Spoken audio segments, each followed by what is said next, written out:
setiap jam kami membutuhkan Engkau Tuhan. Setiap menit, setiap detik kami membutuhkan Engkau.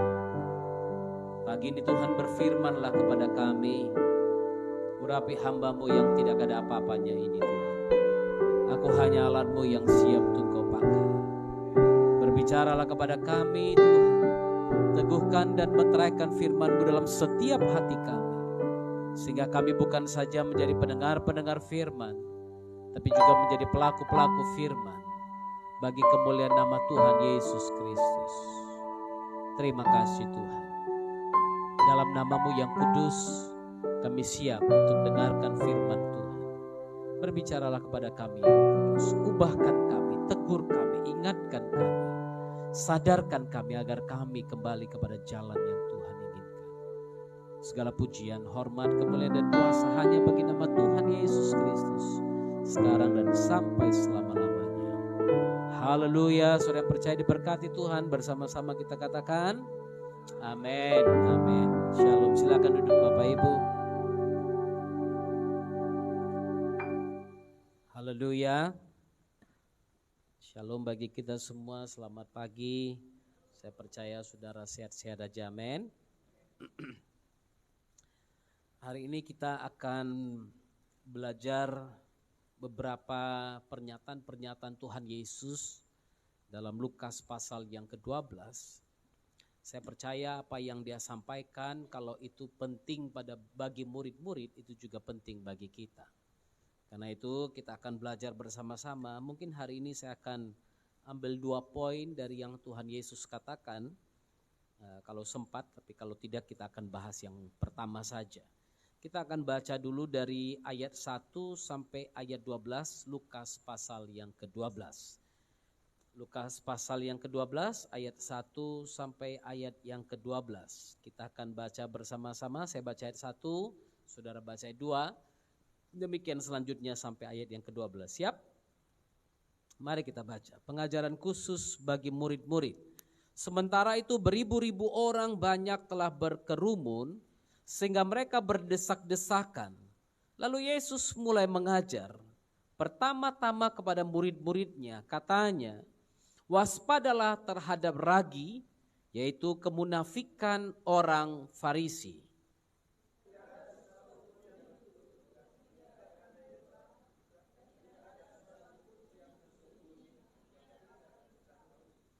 Karena itu apa yang kamu katakan dalam gelap akan kedengaran dalam terang. Dan apa yang kamu bisikkan ke telinga di dalam kamar akan diberitakan dari atas atap rumah.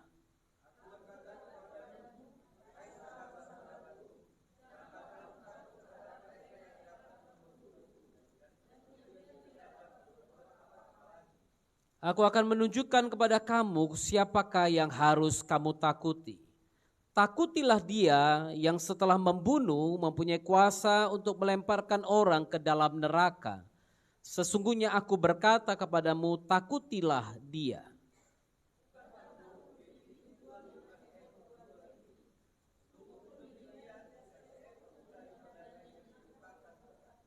Bahkan rambut kepalamu pun terhitung semuanya. Karena itu jangan takut, karena kamu lebih berharga daripada banyak burung pipit.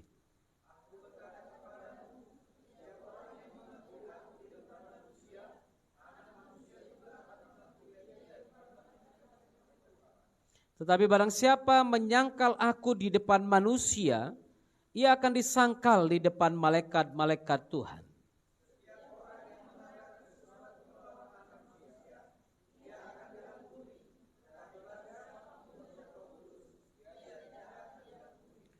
Apabila orang menghadapkan kamu kepada majelis-majelis atau kepada pemerintah-pemerintah dan penguasa-penguasa, janganlah kamu khawatir bagaimana dan apa yang harus kamu katakan untuk membela dirimu.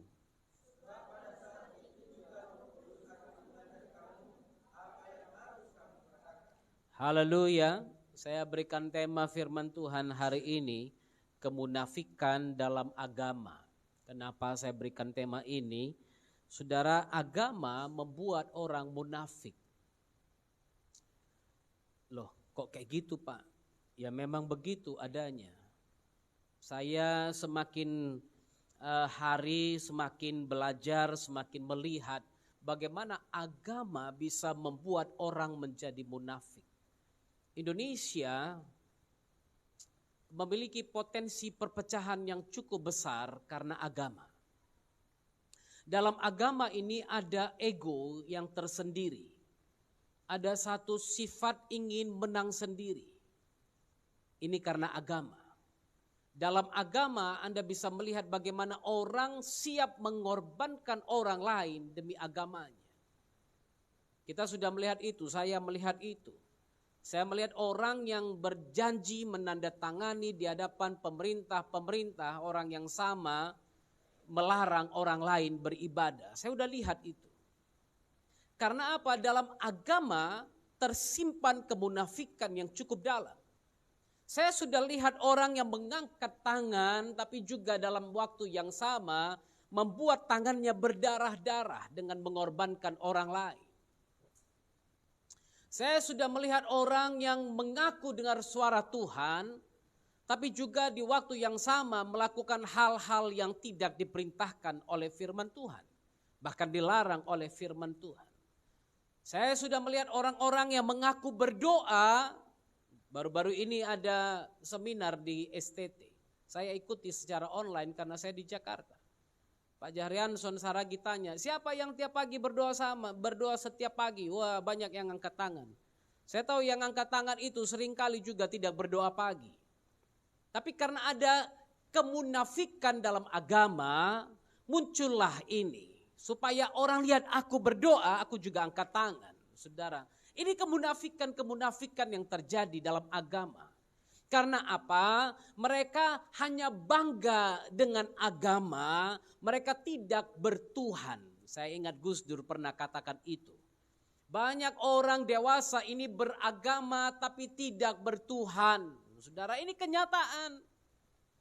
Nah, Yesus berbicara di pasal 12 ayat 1 ini, dia katakan begini, sementara itu beribu-ribu orang banyak telah berkerumun. Ini dalam rumah seorang Farisi, Yesus diundang. Anda boleh lihat di pasal 11 ayat 37. Di situ dikatakan ketika Yesus selesai mengajar, seorang Farisi mengundang dia untuk makan di rumahnya. Yesus datang. Kalau diundang ya pasti datang, saudara ya. Maka masuklah ia ke rumah itu lalu duduk makan. Nah, saudara, ini yang asiknya dengan Yesus ya. Pada waktu makan terjadi banyak perbincangan. Nah, pada waktu makan biasanya keluar segala-galanya karena lebih asik ngobrol pada waktu makan. Nah, lalu singkat cerita saudara, pada waktu Yesus sedang berbicara-bicara, di sini Yesus mulai mengecam mereka. Setiap tindak tanduk orang Farisi sambil makan dikecam oleh Yesus. Anda bisa lihat di pasal 11 ayat 39. Yesus mulai berkata begini, kamu orang-orang Farisi, kamu membersihkan bagian luar dari cawan dan pinggan, tetapi bagian dalammu penuh rampasan dan kejahatan. Ini duduk bersama loh. Ini sedang duduk bersama-sama, sedang makan bersama-sama. Tiba-tiba Yesus bilang, kamu orang Farisi. Kenapa? Biasa mereka suka bergerombolan, saudara. Orang-orang yang ingin menjatuhkan orang lain, orang-orang yang ingin merusak reputasi orang lain, biasanya dia punya gerombolan-gerombolan sendiri. Sama dengan orang Farisi, ahli Taurat, ini gerombolannya ada masing-masing. Orang Farisi Yesus bilang, kamu bersihkan bagian luar dari cawan dan pinggan. Ini bicara tentang halal haram, saudara. Tapi bagian dalammu penuh rampasan dan kejahatan. Banyak hal yang Yesus bicarakan di sini tentang Farisi, tentang ahli Taurat. Anda boleh baca itu nanti, mungkin saya juga akan singgung sedikit. Dan apa yang terjadi di ayat 53-54 Anda boleh baca apa reaksi mereka. Ayat 53 katakan begini. Dan setelah Yesus berangkat dari tempat itu, ahli-ahli Taurat dan orang-orang Farisi terus-menerus mengintai dan membanjirinya dengan rupa-rupa soal, dengan rupa-rupa pertanyaan. Ayat 54. Untuk itu mereka berusaha memancingnya supaya mereka dapat menangkapnya berdasarkan sesuatu yang diucapkannya. Mereka mau perangkap Yesus. Kalau Yesus salah ngomong, Yesus akan kita lemparkan ke dalam penjara. Yesus akan kita hakimi. Yesus akan kita selesaikan sekarang. Wow, saudara, luar biasa. Mereka buat perangkap. Nah, sebelum kita bicara lebih lanjut, saya mau Anda mengerti siapa orang Farisi ini. Kalau saudara perhatikan dari literatur-literatur yang ada, khususnya literatur rabbinik orang-orang Israel, Farisi digambarkan sebagai pengamat dan penegak hukum Taurat yang sangat teliti. Itu sebabnya apapun yang terjadi ketika mereka ikut Yesus, mereka protes kalau ada sesuatu yang salah. Yesus di situ, saudara perhatikan ayat 38 pasal 11, orang Farisi itu melihat bahwa Yesus makan ke rumah orang Farisi tersebut, tapi tidak mencuci tangannya sebelum makan. Saudara perhatikan ini. Orang-orang ini senang melihat hal-hal kecil, lalu kemudian mereka besar-besarkan hal itu. Mereka suka melihat hal-hal yang lahiriah, tapi mereka tidak peduli dengan hal-hal yang rohaniah. Nah, saudara, mereka mereka mengamati kalau ada orang yang tidak mengikuti apa yang dikatakan Torah, apa yang dikatakan Taurat, maka mereka akan segera mengambil orang itu dan menghakimi orang itu. Dalam gulungan naskah-naskah Laut Mati, saudara, ditemukan naskah di Laut Mati, kaum Farisi dikatakan sebagai kaum yang suka mencari dan memperhatikan hal yang sangat-sangat kecil. Kayak tadi cuci tangan lah, ya kan. Terus apalagi makan makanan yang bagaimana, terus makanannya dicuci enggak, cara cucinya bagaimana. Ini semua ada aturannya, saudara. Ya, jadi kalau Anda mau sembahyang pun biasanya dalam rumah ibadah orang Yahudi, Anda akan sama seperti sholat. Anda akan bersihkan kuping, Anda bersihkan badan, kaki dan mata, muka, semua dibersihkan sama. Karena apa yang ada dalam agama yang selanjutnya itu berasal dari sini. Ya, jadi apa yang ada dalam Torah itu juga yang dipraktekkan oleh kawan-kawan kita yang agama Muslim, karena dalam Torah diajarkan seperti itu. Ya, dalam gulungan kitab mati itu disebutkan mereka sampai yang kecil-kecil detail-detail mereka sangat perhatikan. Mereka menjadi pengamat pelaksanaan Taurat yang sangat teliti. Karena apa? Mereka berpikir Tuhan mencintai orang yang taat hukum dan menghukum orang yang tidak patuh. Ya, jadi hukum yang dimaksud di sini hukum firman Tuhan, hukum Taurat ya saudara ya. Siapa yang taat hukum Taurat itulah yang dicintai Tuhan. Daud pernah bilang itu. Ya, bahwa Tuhan mencintai orang-orang yang mencintai hukum-hukumnya Tuhan. Dan memang saudara saya percaya juga seperti itu. Tapi keprihatinan utama orang Farisi, mereka punya maksud sendiri. Mereka mau mengadakan pembaharuan Israel. Tidak boleh ada yang tidak benar di Israel. Artinya apa? Harus ada keturunan yang murni di Israel itu lagi. Wow, saudara. Orang Farisi membedakan hukum tertulis dan hukum lisan. Ada hukum tertulis, dalam Taurat itu hukum tertulis. Tapi di luar hukum tertulis ada hukum lisan. Nah, ini yang luar biasa saudara. Orang ini menekankan yang disebut dengan oral law. Hukum yang diucapkan. Jadi ada misalnya dikatakan sucilah kamu, kuduslah kamu. Mereka definisikan lagi kudus itu bagaimana. Tapi tidak seperti apa yang ada dalam Alkitab, mereka tafsirkan lagi. Nah ini saudara, inilah kadang-kadang terlalu banyak tafsir juga berbahaya saudara ya. Orang Farisi percaya hukum tertulis harus dipelajari, ditafsirkan dalam terang tradisi lisan. Jadi tradisi ngikut saudara. Jadi kalau ada hukum yang tertulis, lihat tradisinya bagaimana. Itu sebabnya Yesus mengecam mereka. Kalian seperti kuburan yang bagian luarnya dicat putih bersih, tapi dalamnya penuh dengan tulang belulang. Kenapa? Kalian sibuk mengamati tradisi, tapi kalian lupa menjalankan hukum yang terutama.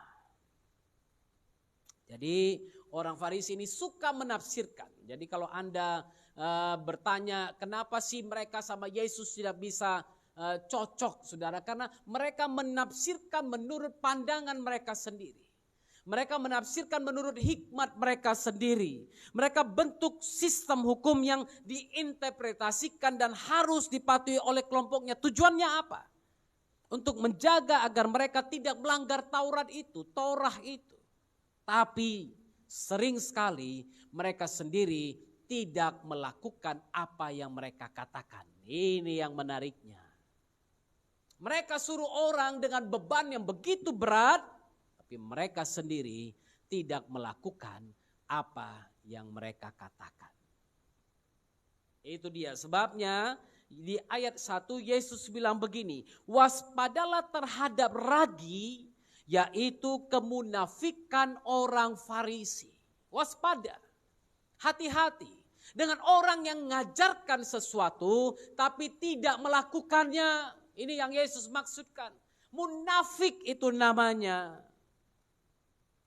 Dia ajarkan sesuatu tapi dia tidak melakukannya. Dia selalu bilang begini, apa yang kuajarkan lakukan ya. Tapi jangan lihat aku bagaimana. Gak mungkin saudara. Orang pasti melihat bagaimana Anda menjalankan firman. Dan dari situlah orang akan melakukan apa yang Anda ucapkan itu. Ya kan? Banyak orang tua bilang, nak memang bapak merokok. Tapi kau jangan ikuti bapak nak. Kayak mana anaknya gak ikutin?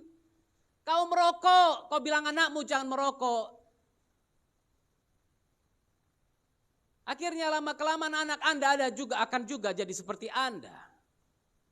Macam mana Anda mau bilang jangan kayak bapak ya nak? Apa yang dimaksud dengan ragi orang Farisi ini? Kemunafikan itu. Munafik. Depan orang kelihatan rohani, super rohani. Tapi di belakang orang penuh dengan kepalsuan. Tadi saya sudah bilang orang Farisi menekankan pentingnya hukum lisan dan penafsiran. Mereka tekankan itu. Mereka berusaha keras mentaati berbagai tradisi yang ada. Sama seperti mentaati firman Tuhan di perjanjian lama. Jadi ada 10 perintah, ada 10 hukum yang diberikan. Lalu ada tradisi lisan yang dilakukan. Mereka berusaha kedua ini harus sejalan. Itu sebabnya Yesus menegur mereka.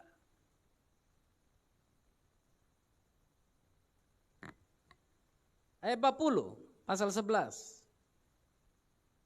Hai orang-orang bodoh, bukankah dia yang menjadikan bagian luar, dia juga yang menjadikan bagian dalam. Akan tetapi berikanlah isinya sebagai sedekah, dan sesungguhnya semuanya akan menjadi bersih bagimu. Mereka sibuk urus pinggan, mereka sibuk urus cawan. Tapi apa yang ada dalam cawan itu, makanan yang ada dalam pinggan itu, piring itu, didapat dari hasil kekerasan. Dari hasil tipu, dari hasil korupsi. Yesus bilang apa? Berikanlah isinya sebagai sedekah lebih baik daripada kau makan itu. Kau sibuk membersihkan luarnya, tapi dalamnya tidak kau perhatikan. Kau sibuk perhatikan bagaimana membuat luar kelihatan halal, tapi di dalam hatimu penuh dengan kebusukan. Caramu dapat berkat dengan cara yang salah. Kau tipu orang, kau tindas orang, kau peras orang. Yesus bilang, lebih baik kau berikan isinya sebagai sedekah dan sesungguhnya semuanya akan menjadi bersih bagimu. Daripada kau makan yang haram, kau kasih anakmu yang haram, kau kasih anakmu yang tidak benar. Ayat 42. Tapi celakalah kamu hai orang-orang Farisi, sebab kamu bayar persepuluhan dari selasi, inggu dan segala jenis sayuran. Tapi kamu abaikan keadilan dan kasih Tuhan. Dia bayar perpuluhan. Dia bayar dengan yang baik-baik, tapi kasih tidak dipraktekannya. Dia kasih perpuluhan kenapa? Dia bilang, kalau aku kasih perpuluhan aku pasti diberkati. Bukan, Anda kasih perpuluhan bukan karena Anda pasti diberkati, tapi Anda kasih perpuluhan karena Anda sudah diberkati. Ingat itu. Haleluya. Anda perpuluhan bukan supaya Anda diberkati, tapi karena Anda diberkati, itu sebabnya aku bisa bawa ke dalam rumah Tuhan. Ada orang yang bilang kepada saya, Pak, aku gak punya apa-apa untuk kasih perpuluhan. Kalau gak ada yang mau bilang apa? Tapi masa kau gak dapat apa-apa sehingga kau gak bisa bawa perpuluhan? Apa kerjamu duduk-duduk saja kah di rumah? Sehingga kau gak bisa bawa perpuluhan, tapi kau harapkan berkat Tuhan terus. Iya kan? Perpuluhan bukan tentang berapa banyak, berapa hebat yang bisa Anda berikan. Kenapa saya selalu katakan perpuluhan itu orang Israel wajib berikan? 1/10 maksudnya. Kenapa? Karena begitu pelitnya mereka untuk memberi kepada Tuhan. Tuhan bilang, masak yang 1/10 ini pun tidak bisa kau bawa ke rumah Tuhan. Oh kalau ku kasih ini gak cukup nanti Pak. Terserahmu, kau bilang gak cukup lah selalu padamu. Banyak orang yang selalu bilang, kalau ini pun ku kasih gak cukup, pas apa yang kau katakan akan terjadi padamu. Kau bilang tidak cukup, maka itu tidak akan pernah cukup padamu. Itu sebabnya Yesus katakan, bukan soal perpuluhannya, tapi hatinya. Haleluya. Kalau Anda masih belum memberikan perpuluhan, membawa perpuluhan sampai hari ini, bertobat. Bertobatlah saudara. Anda harus introspeksi diri, jangan banyak cakap. Hal terkecil pun belum bisa kau bawa kepada Tuhan, tapi kau bicara besar di luar sana. Celakalah kamu, hai orang-orang Farisi, sebab kamu suka duduk di tempat terdepan dalam rumah ibadat dan suka menerima penghormatan di pasar. Dalam rumah ibadat selalu pilih terdepan. Di pasar-pasar mau kelihatan hebat. Kenapa? Oh itu dia bapak itu, bapak itu. Kalau ada pejabat langsung selfie, ayo Pak, posting. Supaya apa? Sama pejabat dia. Jumpa pejabat tanya, kenal sama bapak ini? Enggak Pak, banyak kali yang di sampingku, kayak mana gue kenal. Saya enggak suka posting kalau saya enggak kenal orang itu. Saya enggak suka posting kalau saya enggak duduk bicara dan membuat orang itu mengenang saya, mengingat saya. Saya enggak suka posting. Jadi kalau Anda lihat saya posting-posting di Facebook, itu artinya saya kenal baik dengan orang itu. Dan itu sebabnya saya posting. Saya sudah bicara dengan orang itu. Saya sudah duduk dengan dia. Saya sudah doakan dia atau saya paling tidak bicara kepada dia. Haleluya. Anak-anak muda hati-hati dengan apa yang kamu posting. Sekarang orang lamar kerja, status di media sosial juga diperhatikan. Anda posting, sikit-sikit posting, Anda sakit hati posting, Anda cerita dengan orang posting, Anda apalagi, Anda dapat sesuatu yang negatif Anda posting. Perusahaan itu takut mempekerjakan saudara. Kenapa? Wah, lihat statusnya ini. Sekarang HRD lihat status di media sosial. Jangan cuma pikir interview. Siap interview dia lihat statusmu di media sosial apa, yang kau posting apa tiap hari. Gak usah itu. Kemarin seorang teman saya bicara, Pak sekarang ke Amerika, yang mereka lihat pada waktu mohon visa termasuk status media sosial. YouTube kita berapa banyak subscriber? Benar loh.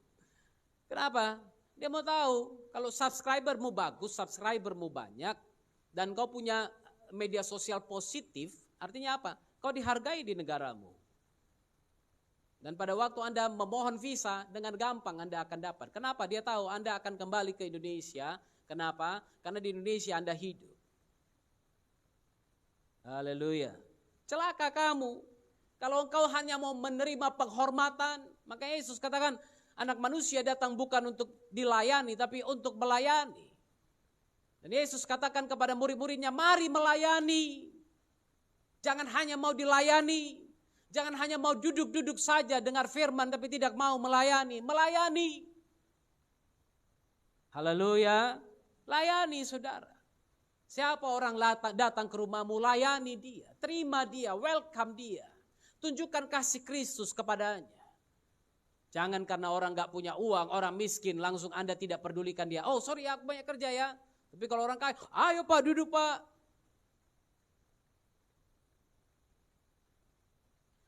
Empat, celakalah kamu sebab kamu sama seperti kubur yang tidak memakai tanda. Orang-orang yang berjalan di atasnya tidak mengetahuinya. Seorang dari antara, ayat 44 dulu saya jelaskan. Celakalah kamu sebab kamu sama seperti kubur yang tidak pakai tanda. Gak ada tandanya. Gak ada tanda kepemilikan di kubur itu. Pernah Anda lihat kuburan tidak ada tandanya? Gak ada namanya dan kemudian dia mungkin sudah rata dengan tanah. Apa yang terjadi? Akhirnya ada pijak-pijak kuburan itu. Karena Anda tidak tahu di situ ada orang yang pernah dikubur. Tidak ada tandanya sama sekali. Kamu sama seperti itu. Sehingga orang tidak mengetahui siapa sih dia. Apa signifikannya? Apa yang mulia daripada orang itu? Apa yang baik dari orang itu? Apa yang layak diperhatikan dari orang itu? Seorang dari antara ahli Taurat itu menjawab dan berkata kepada guru, dengan berkata demikian engkau menghina kami juga. Ini saudara kan. Kalau firman Tuhan bicara tentang satu orang, gengnya pasti sakit hati juga. Ini gengnya ini, ahli Taurat, gengnya Farisi. Yesus bicara keras dengan mereka. Mereka bilang apa? Guru, kau sindir kami juga berarti ya. Padahal Yesus gak ada maksud menyindir. Yesus gak nyindir di situ. Ada Yesus sindir di situ? Enggak. Yesus tegur. Yesus tegur. Saya gak nyindir saudara, saya tegur saudara hari ini kalau Anda tidak tertib dalam Tuhan. Yesus tegur bukan sindir. Kalau ada orang yang pulang nanti habis aku disindir hari ini. Aku gak sindir, aku tegur Anda kalau Anda salah. Karena firman Tuhan mengingatkan kami hamba Tuhan harus menegur yang salah. Tegur yang tidak tertib. Tegur orang-orang yang salah jalannya. Agar mereka kembali kepada jalan Tuhan. Ahli Taurat ini bilang, guru dengan berkata demikian kau menghina kami juga. Aduh guru, gak enak kali guru. Masa guru tegur dia. Kami pun seolah-olah kayak gitu. Dengar jawaban Yesus. Ini yang sedap saudara. Tapi ia menjawab, celakalah kamu hai ahli-ahli Taurat. Kau pikir aku cuma mau bicara tentang orang Farisi, kata Yesus. Nih aku bicara tentang kau juga sekarang. Sebab kamu meletakkan beban-beban yang tak terpikul pada orang, tapi kamu sendiri tidak menyentuh beban itu dengan satu jari pun. Kau kasih beban kepada anak-anakmu, kepada istrimu, kepada suamimu, kepada orang yang kau jumpa. Harus begini, harus begini, harus begini. Tapi engkau sendiri tidak menyentuh dengan satu jari pun. Hati-hati. Hati-hati kalau Anda mulai bilang harus. Hati-hati. Itu sebabnya dalam pelajaran Bible Study kita kemarin hari Jumat. Rasul Paulus katakan apa? Hukum Taurat mematikan. Letters kills. Apa yang ada dalam hukum Taurat katakan jangan begini, jangan begini. Pada akhirnya membuka mata orang untuk berbuat hal yang sama. Kasih karunia Injil yang menghidupkan orang. Haleluya. Saya tidak berzina bukan karena hukum Taurat katakan jangan berzina. Saya tidak berzina karena apa? Karena saya mengasihi Yesus. Saya tidak mencuri bukan karena hukum Taurat katakan jangan mencuri. Tapi saya tidak mencuri karena saya mengasihi Yesus.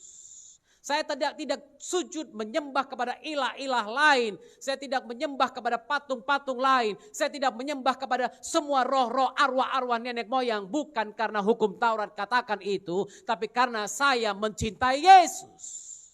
Itu dia. Kalau engkau cinta Yesus, engkau akan memilih untuk selalu menyenangkan Yesus. Kalau Anda cinta istri Anda cinta suami Anda cinta anak-anak Anda pasti akan berusaha melakukan yang terbaik untuk suami istri atau anak-anak Anda atau orang tua Anda. Haleluya, benar kan? Tiap datang, tiap pulang kantor, tiap pulang kerja, pasti ada sesuatu yang kau bawa. Yang disukai oleh anakmu, istrimu, suamimu atau orang tuamu. Bukti cintamu kepada mereka. Haleluya. Itu dia. Aku tidak melakukan apa yang dilarang firman Tuhan. Bukan karena itu tertulis seperti itu. tapi karena hatiku melekat kepada Tuhan. Haleluya. Itu sebabnya firman Tuhan dalam Mazmur 91 dikatakan, yang hatinya melekat kepadaku, dijauhkannya penyakit sampar, penyakit menular, dan semua yang lain yang melekat dengannya.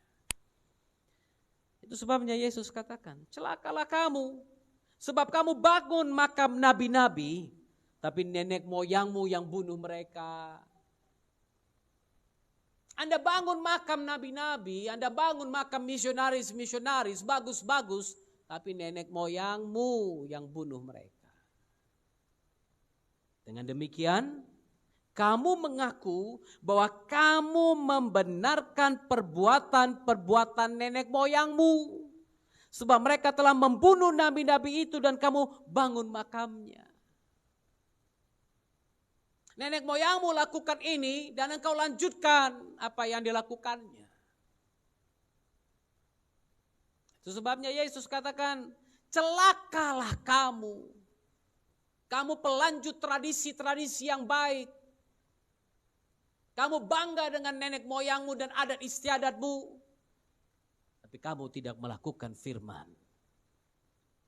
Kamu tidak melakukan firman. Sebab itu hikmat Tuhan berkata, aku akan mengutus kepada mereka nabi-nabi dan rasul-rasul, dan separuh dari antara nabi-nabi dan rasul itu akan mereka bunuh dan mereka aniaya. Supaya dari angkatan ini dituntut darah semua nabi yang telah tertumpah sejak dunia dijadikan. Ayat 52, celakalah kamu hai ahli Taurat, sebab kamu telah mengambil kunci pengetahuan. Kamu sendiri tidak masuk ke dalam dan orang yang berusaha untuk masuk ke dalam kamu halang-halangi. Wah, banyak kejadian seperti ini. Di kota Medan ada beberapa gereja yang saya tahu.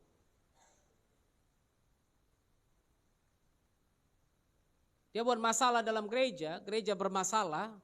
Lalu kemudian orang mau datang ke dalam gereja, dia larang, jangan kau masuk dalam gereja itu. Gereja itu begini. Pendetanya begini. Ini banyak, saudara. Saya lagi baca buku tentang sejarah Metodis Tionghoa.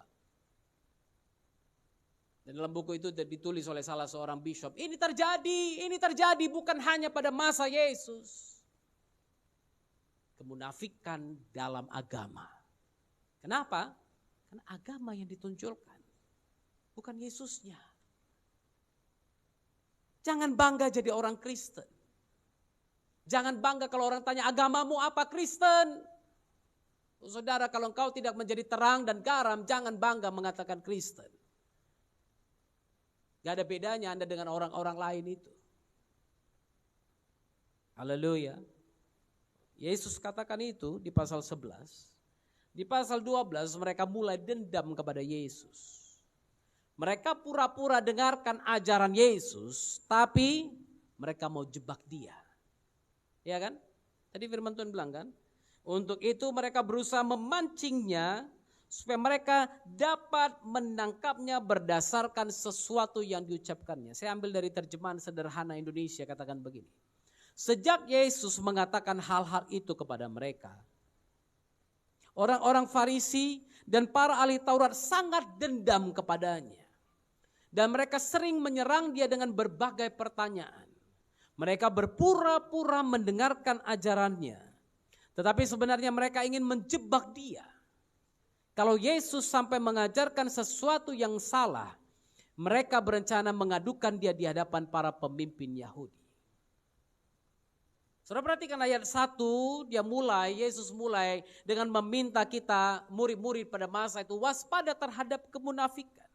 Dia sampaikan ini kepada murid-muridnya. Kenapa? Karena murid-murid adalah orang-orang yang ada dalam circle-nya Yesus, inner circle-nya Yesus. Orang-orang intinya Yesus. Dia bilang kepada murid-murid, hati-hati dengan kemunafikan. Kenapa? Murid-murid orang-orang yang selalu memuja Yesus, memuji Yesus, kemana pergi mereka agungkan Yesus. Karena itu mereka juga rentan dengan bahaya dosa dan kemunafikan. Sama seperti kita. Kita memuji Yesus, kita pergi kemana-mana bilang puji Tuhan, haleluya. Orang dengar, oh puji Tuhan hari ini saya diberkati. Orang dengar, oh Kristen ya. Semakin Anda menunjukkan ini, semakin Anda rentan dengan apa yang ada di luar sana. Dengan kemunafikan, dengan dosa yang terekspos di hadapan kita. Itu sebabnya Yesus bilang apa kepada murid-murid. Perhatikan bersama. Lalu Yesus mulai mengajar pertama-tama kepada murid-muridnya. Artinya apa? Orang lain penting-penting. Tapi yang paling pertama pengajaran harus sampai kepada murid-muridnya. Saya sampaikan khotbah kepada orang lain, saya sampaikan. Tapi khotbah saya di luar berbeda dengan khotbah saya kepada Anda. Karena apa? Tuhan percayakan saudara di sini sebagai murid-murid saya, sebagai disciples, orang-orang yang saya didik, saya bentuk, saya bina. Itu sebabnya saya ajarkan kepada Anda pertama-tama apa yang firman Tuhan ingin kita lakukan. Sama seperti Yesus ajarkan mereka. Haleluya. Kenapa? Orang-orang itu, Petrus, Yakobus, Yohanes dan lainnya akan mulai mengajar kepada orang lain. Sama seperti Anda. Saya capek-capek siapkan khotbah, bukan saya harap Anda hanya datang dan dengar saja. Tidak. Saya berharap Anda satu hari membawa apa yang saya ajarkan ini dan mulai mengajarkan orang lain. Sehingga kalau ada orang mengajarkan sesuatu yang salah, Anda bisa bilang, oh itu salah, itu tidak benar. Dan Anda bisa membenarkan apa yang salah itu. Supaya orang lain kembali kepada jalan kebenaran itu. Haleluya. Itu sebabnya saudara, murid-murid harus mengajar orang lain. Mereka harus menerima dulu pengajaran. Kalau mereka berdusta, memutarbalikkan kata, menipu, maka kemunafikan dalam diri mereka jauh lebih buruk daripada apa yang ada dalam orang lain. Kalau kita berdusta, kita menipu, kita putar balik kata, kita fitnah orang, bagaimana pandangan orang dengan kita? Cobalah, kalau saya fitnah Anda, saya sampaikan kepada orang lain, bagaimana pandangan orang lain dan pandangan Anda kepada saya? Pasti Anda akan bilang, ini pendeta memang pendeta tidak berguna. Ini pendeta enggak betul. Ini pendeta enggak enggak guna lah, ini enggak ada gunanya, good for nothing. Kenapa? Dia pandai putar balik kata, dia pandai bersilat kata. Anda pasti akan bilang begitu. Itu sebabnya tubuh Kristus harus pulih. Tubuh Kristus harus pulih. Barulah dia datang. Haleluya. Pemulihan segala sesuatu harus terjadi lebih dulu. Barulah Kristus itu datang.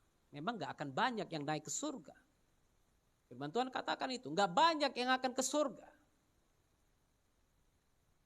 Hanya orang-orang yang benar-benar melakukan firman Tuhan yang akan naik ke surga. Hanya orang-orang yang benar-benar percaya kepada Yesus yang akan naik ke surga.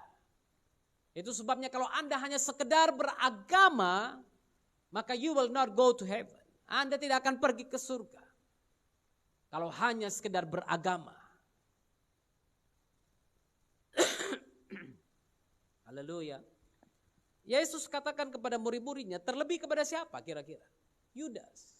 Yudas ada di situ. Di antara 12 murid ada Yudas. Yesus sedang katakan apa ini? Ini saya kutip dari Matthew Henry. Dia bilang begini. Selain itu ada Yudas di antara mereka. Seorang yang munafik. Bendahara, pegang uang. Orang yang luar biasa dekat dengan Yesus. Dan Kristus mengetahuinya. Sehingga ia mau mengejutkan Yudas di sini. Dengan perkataan itu. Atau membiarkannya tak terampunkan kalau dia tidak mau mendengar. Wah, saya dari semalam saya pikir kata-kata ini, kalimat ini bagaimana. Saya ulangi lagi kepada saudara. Selain itu ada Yudas di antara mereka, seorang yang munafik dan Kristus mengetahuinya. Yudas ini orang yang punya agenda tersembunyi. Dia ada di antara kumpulan 12, tapi dia punya agenda tersembunyi. Karena apa? Dia keturunan Iskariot. Keturunan orang-orang yang memberontak pada waktu itu kepada kerajaan Romawi. Yudas punya agenda. Kalau Yesus menang dan Yesus terangkat ke surga, mungkin bisa-bisa aku jadi salah satu petinggi dalam kerajaan Yesus ini. Ini agendanya, saudara. Dan ini disebarkannya kepada murid-murid yang lain. Sehingga pada waktu Yohanes dan Yakobus mendengar ini, mamanya datang kepada Yesus. Mamanya bilang apa? Guru, kalau nanti engkau memerintah di sini, di bumi ini, di Israel ini, ingatlah kedua anakku ini ya. Saudara lihat, kenapa? Karena ada perbincangan di antara mereka. Ada satu agenda, skenario yang begitu luar biasa yang mungkin dicetuskan oleh Yudas pada waktu itu. Dan Yesus sampaikan ini, Yesus katakan hati-hati terhadap ragi, yaitu kemunafikan orang Farisi. Supaya apa? Supaya Yudas sadar. Kalau hari ini Tuhan mengingatkan kita akan ayat ini, tujuannya agar kita sadar. Sadar. Untuk tidak jadi orang yang munafik. Untuk tidak jadi orang yang hanya sekedar datang memanas-manasi bangku gereja lalu kemudian pulang. Mungkin ada yang bilang kalau gitu Pak lebih baik enggak ke gereja lah ya. Lebih baik lah. Tapi binasalah engkau. Iya kan? Dikasih kesempatan bertobat, belajar enggak mau. Dia pilih kalau gitu Pak lebih baik lah enggak ke gereja. Ya silakan aja, itu pilihan Anda yang buat. Tapi kalau Anda mau belajar, mau dengar, mau introspeksi diri, Anda akan jadi orang-orang yang diubahkan Tuhan. Hari ke hari. Semakin hari menjadi serupa dengan gambaran Kristus. Haleluya. Tuhan biarkan. Yudas mau dengar atau tidak. Kalau dia dengar dia diampunkan. Tapi kalau dia tidak mendengar, maka ada pembiaran. Dia tidak terampunkan kalau dia tidak mau dengar. Demikian juga dengan kita di sini dan saya yang menyampaikan ini. Kalau kita mendengarkan apa yang disampaikan firman Tuhan, apa yang dikatakan firman Tuhan, maka ada pengampunan bagi kita. Tapi kalau kita tidak mau mendengar apa yang disampaikan firman Tuhan mulai hari ini, maka tidak ada lagi pengampunan bagimu. Haleluya. Ini dia. Murid-murid, saya percaya orang-orang yang terbaik yang dipilih Tuhan. Tuhan tidak mungkin salah pilih. Walaupun mereka tidak punya pendidikan, tapi mereka orang-orang yang dipilih Tuhan dari sekian banyak. 12 dipilih. Tapi kepada mereka pun diperingatkan untuk tetap waspada terhadap kemunafikan. Waspada. Haleluya. Yesus sampaikan ini kepada murid-murid dulu. Supaya apa? Secara pribadi. Saya sampaikan kepada saudara secara pribadi dalam ruangan ini. Selanjutnya orang yang dengar mungkin dari online ini ya terserah mereka. Mereka mau dengar atau mereka hanya lewatin. Kenapa Yesus sampaikan kepada murid-muridnya? Yesus mau katakan dia tidak segan-segan menangani masalah kemunafikan bahkan dalam diri murid-muridnya sendiri. Haleluya. Yesus bilang jangan lihat orang lain. Kamu berhati-hatilah terhadap ragi orang Farisi. Terhadap kemunafikan yang seperti itu. Kenapa? Ayat yang berikutnya. Ayat yang kedua. Tidak ada sesuatu pun yang tertutup yang tidak akan dibuka. Haleluya. Anda simpan rahasia begitu hebat. Satu hari apa yang Anda tutup itu tidak mungkin tidak terbuka. Tidak mungkin. Haleluya. Anda tidak dapat katakan sesuatu untuk orang lain lakukan, sementara saudara sendiri tidak melakukan apa yang Anda katakan. Tadi saya sudah bilang. Kenapa? Hari ini engkau kelihatan baik di mata keluargamu, di mata orang lain, di mata orang kantormu. Tapi satu hari itu akan dibukakan. Itu akan dibukakan. Indonesia punya banyak pepatah. Tidak mungkin bangkai disimpan lama-lama. Karena satu hari akan tercium juga baunya. Ya kan, kalau Pak Fitrianus lebih suka enggak mungkin durian disimpan lama-lama. Kenapa? Karena pasti harumnya akan kecium. Iya kan? Betul, karena Anda enggak bisa simpan durian loh. Bisa simpan durian. Orang yang harum, orang yang manis, orang yang luar biasa tidak mungkin tersimpan. Sama juga dengan bangkai. Kebusukan, ketidakbenaran, kemunafikan satu hari akan muncul keluar. Betul kan? Ada lagu bilang apa?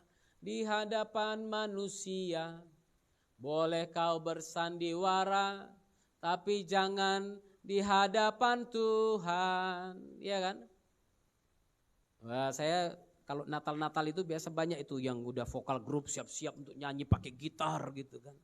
Dia udah nyanyi itu di hadapan manusia katanya. Waduh saudara. Puji Tuhan ya, anggaplah itu sebagai peringatan bagi kita. Anda boleh berpura-pura di hadapan manusia, tapi tidak ada sesuatu pun yang tertutup yang tidak akan dibuka. Untuk sesaat semua yang kau sampaikan, fitnahan yang engkau lontarkan, cemoohan yang Anda lontarkan, kelihatannya aman-aman saja. Tapi percayalah, Tuhan akan singkapkan semua yang tidak benar itu. Tuhan akan singkapkan itu. Kami kadang-kadang konseling orang. Saya selalu dengar dulu dari satu pihak. Pihak yang satu bilang begini. Lalu kemudian saya akan dengar pihak yang satu lagi. Lalu kemudian saya akan panggil dua-duanya ketemu.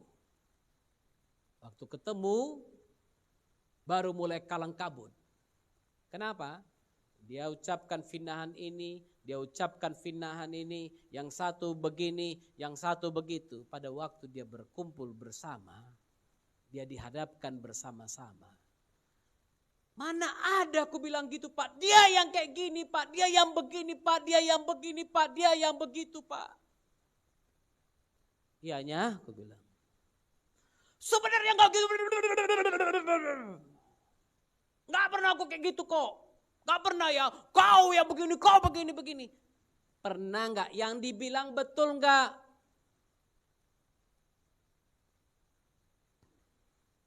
Yang dibilang betul enggak?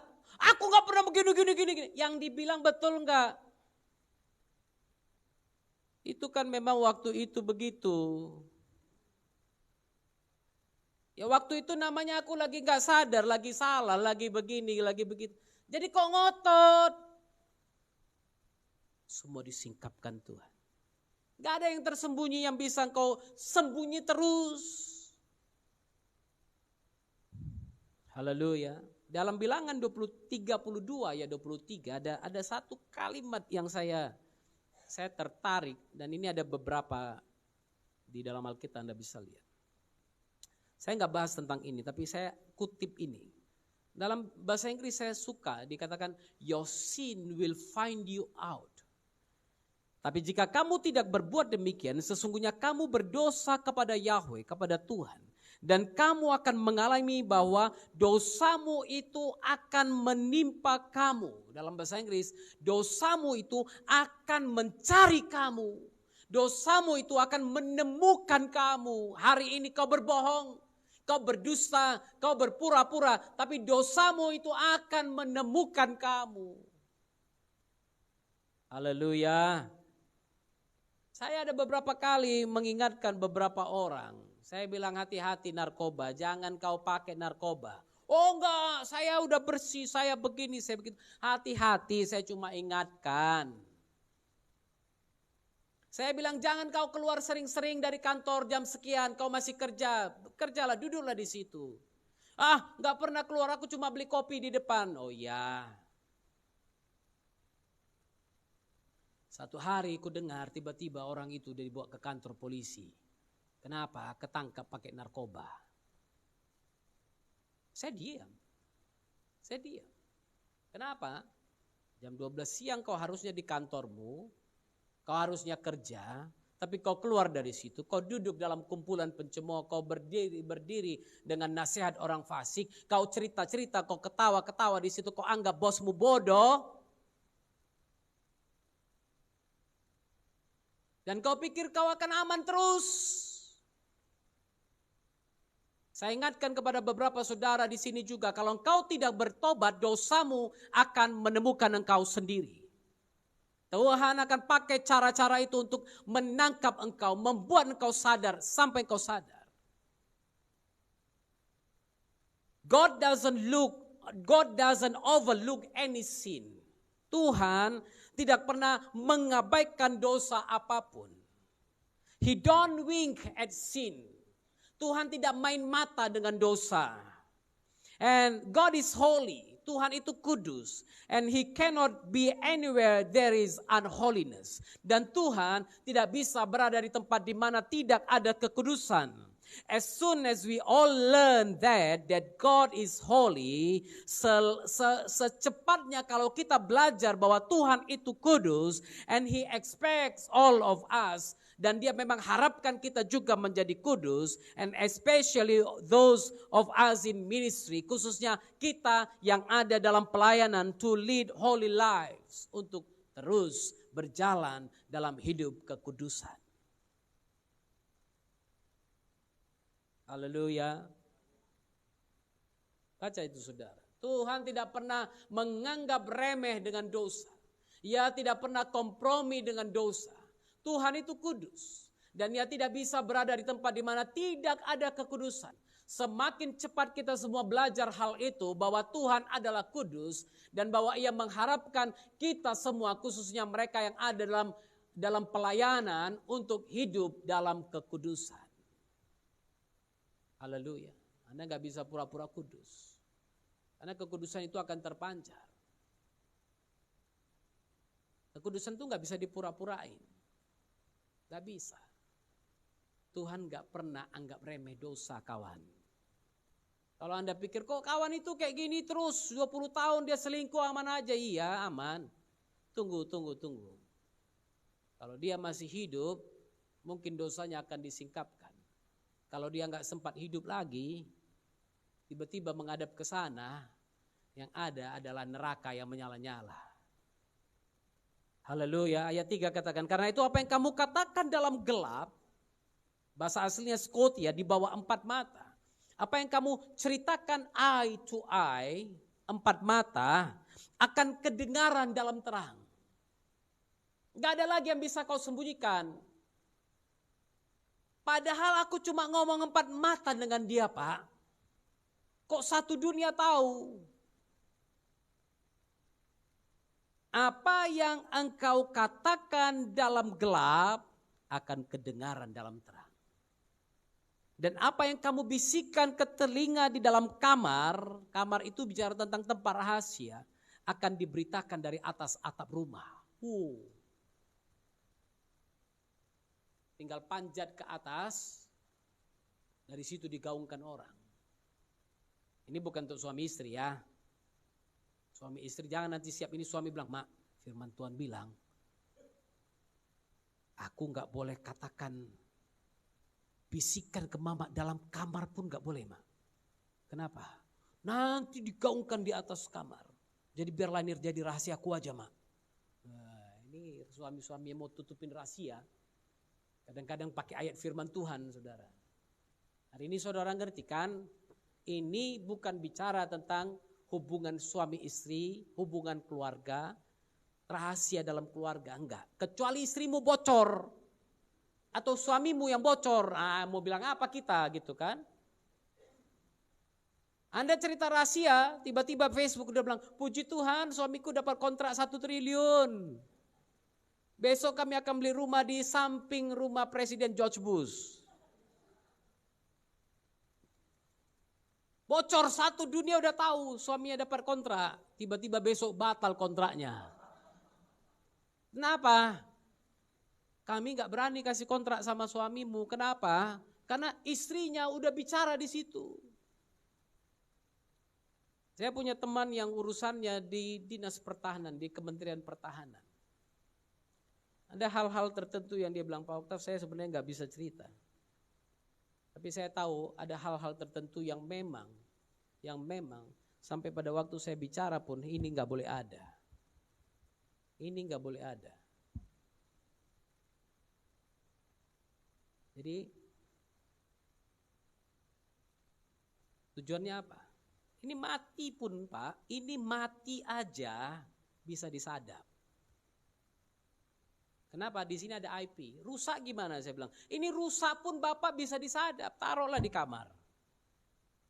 Tetap bisa disadap karena apa? Ada IP. Saya bilang Pak gak masuk akal. Iya. Itulah yang terjadi. Itulah sebabnya kenapa kalau ada orang yang diincar,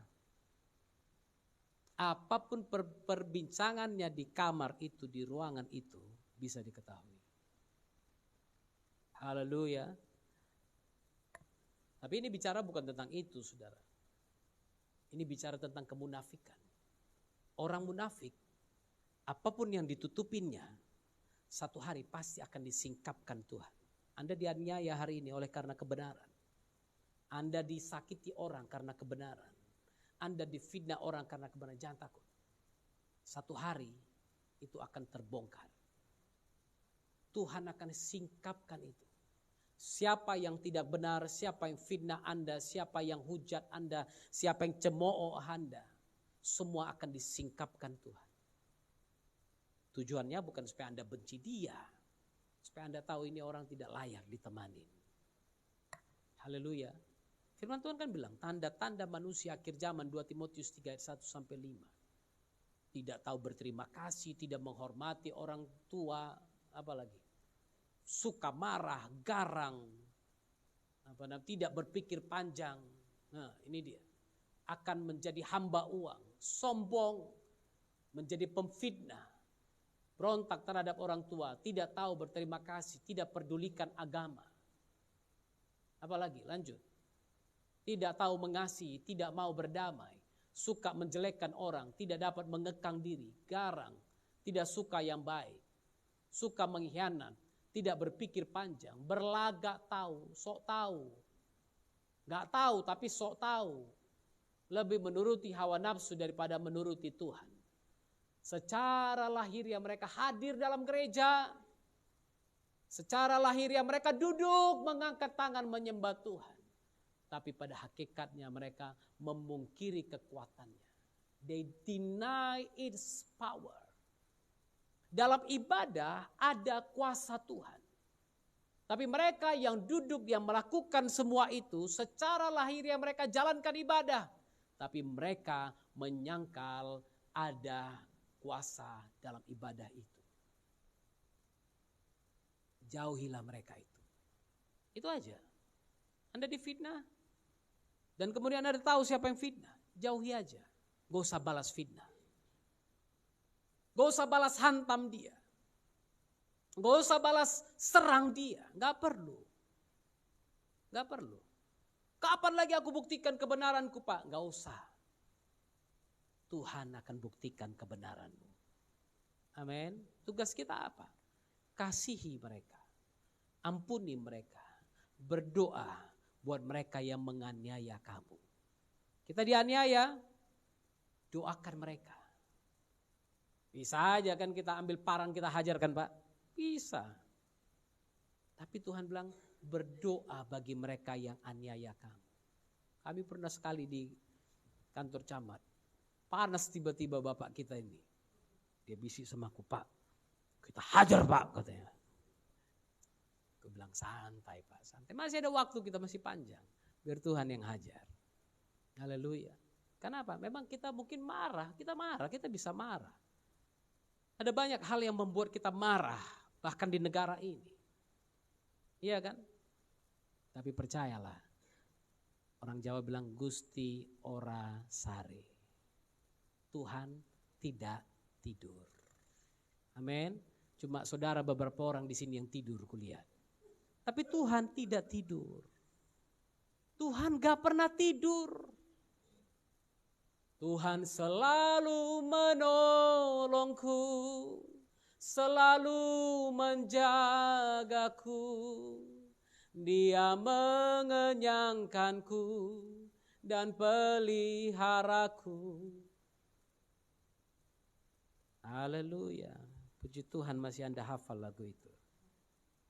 Ayub 34 ayat 21 sampai 22.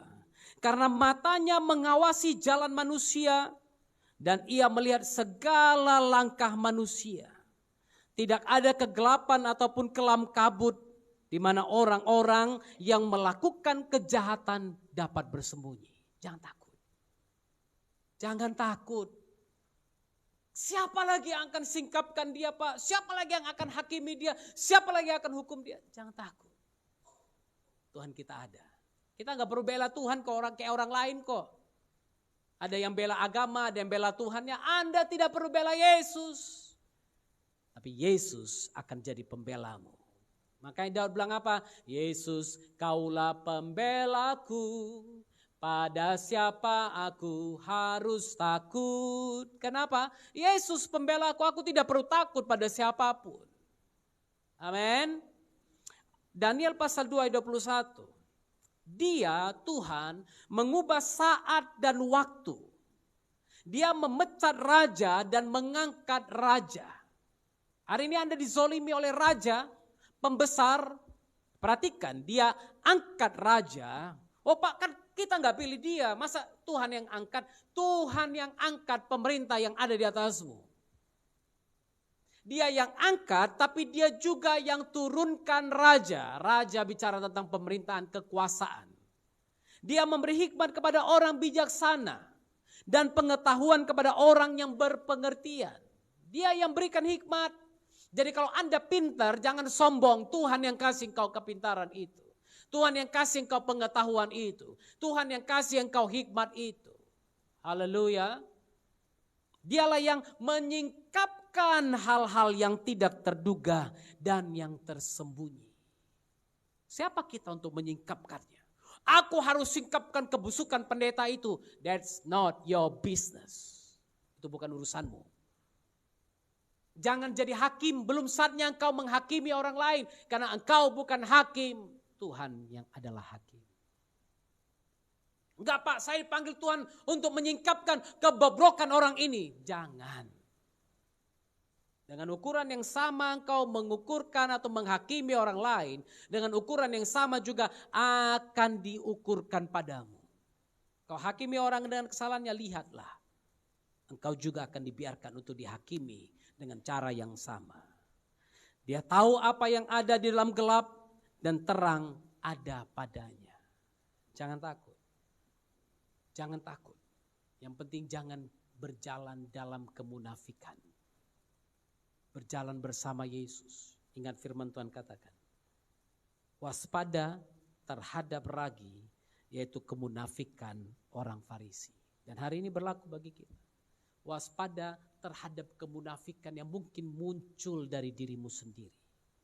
Kalau kita tergoda untuk berbuat seolah-olah rohani, tapi Anda tahu Anda tidak, jangan. Bertobatlah. Bertobatlah. Lebih baik engkau kelihatan apa adanya. Haleluya. Lebih baik engkau kelihatan apa adanya di hadapan Tuhan dan manusia. Gak usah berpura-pura. Perbaiki jalan agar kita tidak munafik. Hidupi jalan firman Tuhan. Jangan ajarkan orang untuk melakukan hukum tapi kita sendiri tidak. Haleluya. Haleluya. Mari belajar terus. Minggu depan kita akan lanjut lagi ayat hal-hal berikutnya. Ini baru poin pertama dari Lukas pasal 12 ini. Dan saya percaya kalau kita menjadi pelaku-pelaku firman, maka Tuhan sendiri akan memberkati kita. Amin. Haleluya. Mari kita bersatu dalam doa. Ubah hatiku seputih salju, ubah hatiku seperti dirimu, ubah hatiku, haleluya, seputih salju, ubah hatiku. Katakan kepada Tuhan, ubah hatiku seperti dirimu. Engkau penjuna, haleluya. Engkau penjunan ku tanah liat, bentuk jadikan ini doaku. Ubah hatiku Tuhan. Singkirkan kemunafikan, seputih salju. Tuhan tolong kami Ubah agar kami menjadi sama seperti Kristus hari demi hari, menjadi seperti Engkau, seperti dirimu.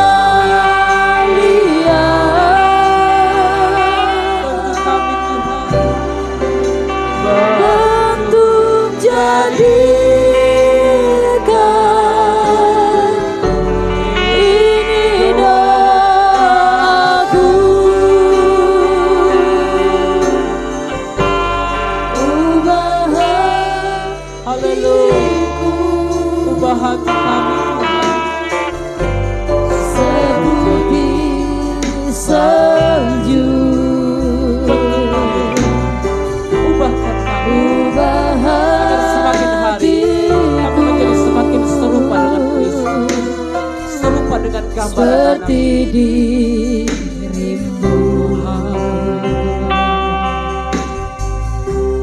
ubah hatiku seputih salju. Tuhan, ubah hatiku, ubah motivasiku yang tidak benar, ubah hal-hal yang tidak benar dalam diriku. Seperti dirimu, haleluya. Engkau penjunan,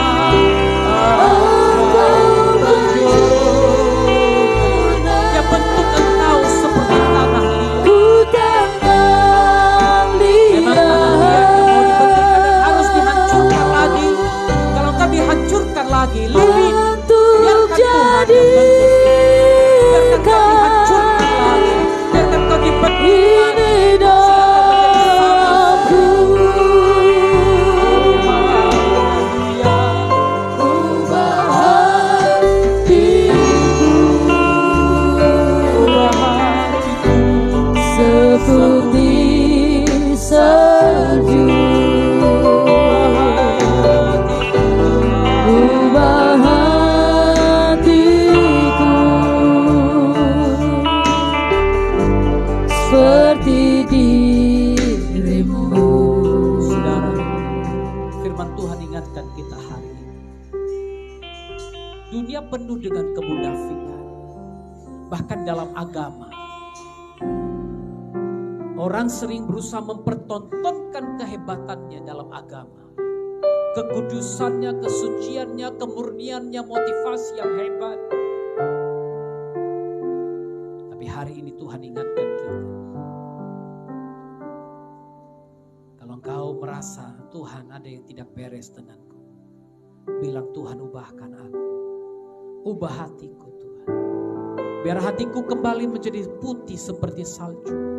Walaupun kau dapat fitnahan, kau dapat cemoohan, ejekan orang. Langkahmu dihentikan orang, jalanmu dihentikan orang. Tapi jangan takut. Karena sama seperti tanah liat yang dibentuk. Tanah liat itu harus dihancurkan dulu. Dihancurkan dulu. Lalu dia dibentuk menjadi seperti yang diinginkan oleh sang penjunan. Sang pembuat tanah liat. Sehingga engkau menjadi sama seperti bencana yang dia inginkan. Bukan yang engkau inginkan, tapi yang dia inginkan. Seringkali kita berusaha menjadi seperti yang aku inginkan. Aku ingin jadi pendeta hebat, aku ingin jadi seperti ini, aku ingin jadi seperti itu. Tidak. Biarkan engkau ada di tangan Sang Penjuna, sehingga engkau menjadi seperti yang Dia inginkan. Haleluya. Shandarabarabashi. Berhenti berjalan dalam kemunafikan. Berhenti pakai topeng keagamaan. Berhenti tunjukkan engkau orang murni, engkau saleh, engkau suci. Jalani saja, gak perlu keluar dari mulutmu. Oh, aku orang hebat, aku orang suci, aku penatua, aku ini, aku itu dalam gereja. Biarkan orang lain lihat Kristus dalam dirimu. Sehingga tanpa engkau bilang, mereka bisa katakan engkau sungguh murid Yesus. Engkau sungguh pelaku firman.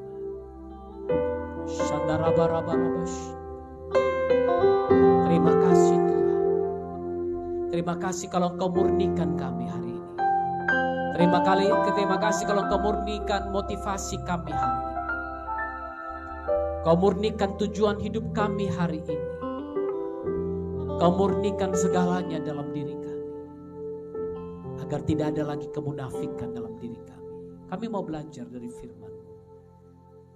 Kami mau belajar dari teguran Tuhan terhadap orang Farisi dan ahli-ahli Taurat itu. Kami mau belajar. Karena kami mau hidup dalam jalan-Mu Tuhan. Hari demi hari semakin serupa dengan gambaran Kristus, Sang Khalik kami. Ini doa kami Tuhan. Haleluya. Ushandarabarabarabashika. Mari katakan kepada Tuhan. Ungkapkan kepada Tuhan, Tuhan ubah aku. Jangan diam, jangan malu, jangan takut. Tuhan menerima setiap permohonan. Tuhan ingin engkau menjadi baru hari demi hari. Dibentuk, dijadikan sesuai dengan gambar Kristus. Itu yang Dia mau. Urabashandana mayara namaso. Ubah kami Tuhan. Jadikan hati kami baru. Jadikan motivasi kami baru. Menjadi seperti Yesus. Menjadi seperti-Mu Tuhan. Urabaralalarararabashe. Uralalabayaranamashe. Uranananamaso yara karanananamas koryana.